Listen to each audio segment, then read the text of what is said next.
This is First Warning Weather. Welcome back. Plenty of sunshine outside as we look at the Watkins Glen sky cam. I mean, it's just shivering off the surface of the lake there. Absolutely beautiful outside. Continues to stay that way as we continue on. However, something we should mention, of course, the wildfire smoke, thanks to some of that easterly flow. We are expecting to get a little bit of it on Saturday, but not the levels at which we had like last June, where it had a dramatic impact on the air quality. The air quality right now is fine, expected to stay all right. Maybe if you're a little sensitive to, particulates in the air, I would keep an eye out, but for the most part, we're staying pretty good in terms of the air quality and smoke content in the air. Satellite and radar showing again, once we have been clear, we're going to stay clear for the remainder of the day. And temperatures for the region, look at this, have stayed in the 70s. 74 Watkins Glen, 77 Corning. It's now up to 79 in Westfield.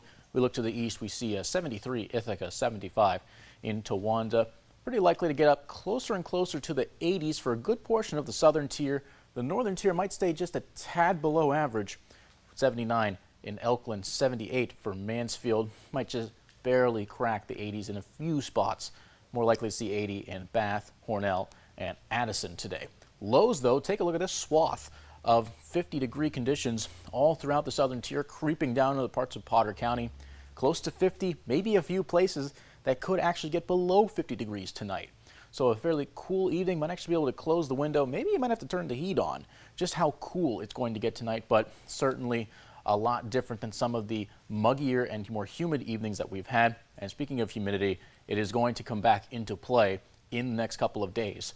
Today, tomorrow, looking still comfortable. Sunday is where we start to see it go back into that muggy range and get closer and closer to 65 to 70 degree dew point around the time we start next week. And that humidity will coincide with the arrival of some thunderstorms. But for right now, this high pressure system, the culprit behind all of these clear conditions, these calm conditions, it's sticking around.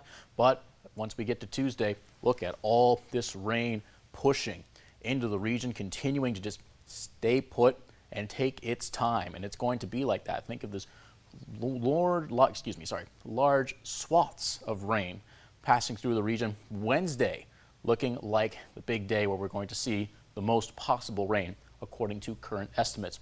But for the weekend, 85 for tomorrow, partly sunny, continuing to stay on that warm side, perhaps a little breeze out of the east.